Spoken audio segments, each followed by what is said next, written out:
बड़ा बड़ा बड़ा।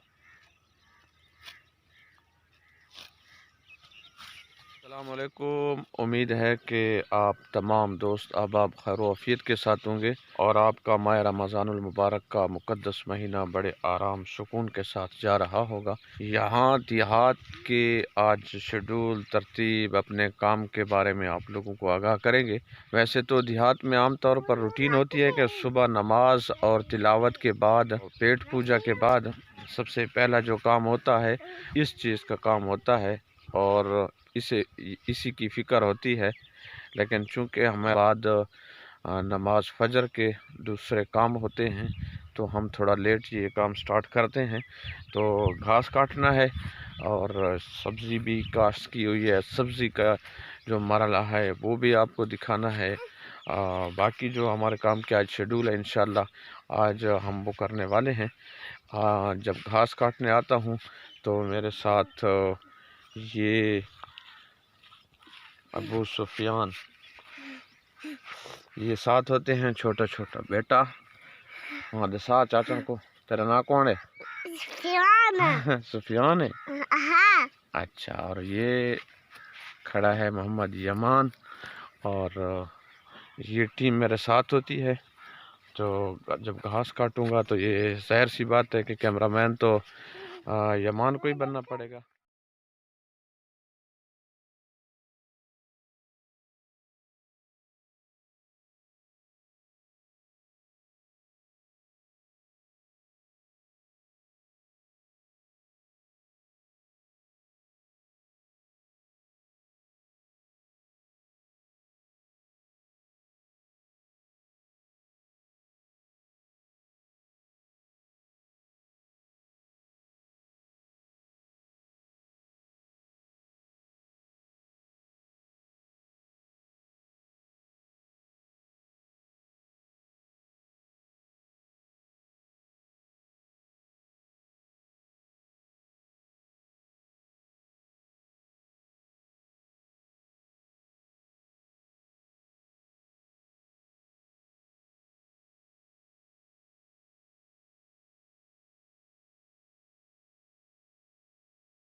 और अब आपको दिखाते हैं हमारी जो सब्जियां हैं घर के लिए थोड़ी थोड़ी हमने काश्त की हैं मुख्तलिफ, तो वो दिखाते हैं।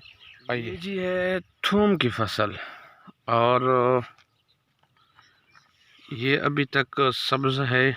और सब्ज़ थूम जो है वो अगर इसके पत्ते काट कर चटनी या फिर सालन वगैरह में इस्तेमाल किए जाए तो ज़बरदस्त और कमाल ही जायका होता है। कद्दू की सब्ज़ी। कद्दू ये चूँकि बारिशें बहुत ज़्यादा हैं, कीचड़ है, तो यहाँ पे इसकी सफाई होती है। इसमें घास वगैरह भी बहुत निकल चुका है।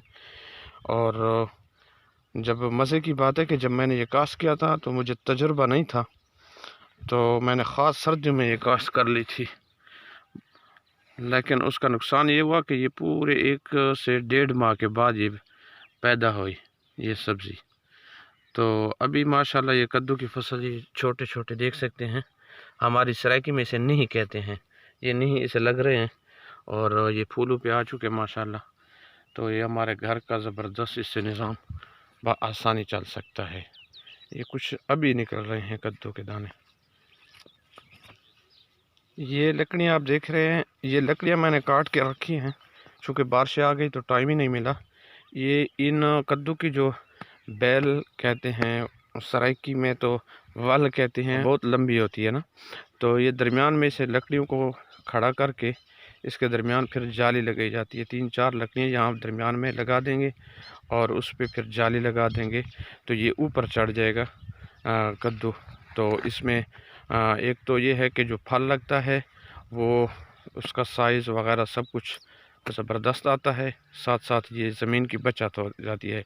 अगर ये लकड़ी सिस्टम ना होता, पहले वाला निज़ाम होता, तो एक यहाँ पर आ जाता कद्दू लगाता, तो दूसरा कम अज़ कम यहाँ लगाते या फिर यहाँ लगाते, तो ये बीच में बहुत सारा गैप रह जाता। तो ये शॉर्टकट हमने काम किया हुआ है। ये जी भिंडी है, लेकिन ये बारिशें बहुत ज़्यादा हुई हैं तो इसमें हम दाखिल नहीं हो सकते। कीचड़ भी है, साथ ये घास भी इसमें बहुत ज़्यादा निकल चुका है।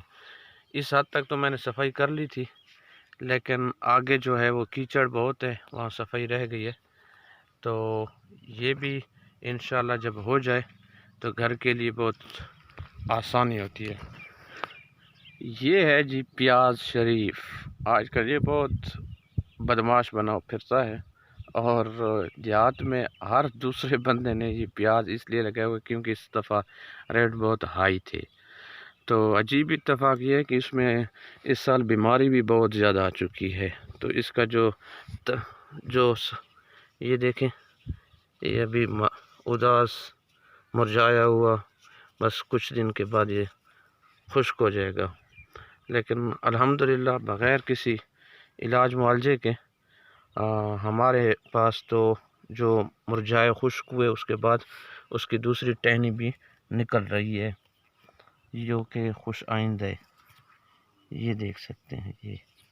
तो इंशाल्लाह अब ये इसके नीचे बढ़ोतरी भी शुरू हो चुकी है, ये देख लें या फिर ये देख लें, ये देख लें।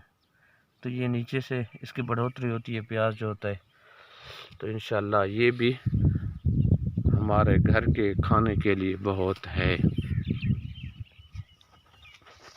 ये हमारी ज़मीन के साथ ही पड़ोस में जो गंदम की फसल है, सब्ज़ा है, वो आपको दिखा रहा हूँ।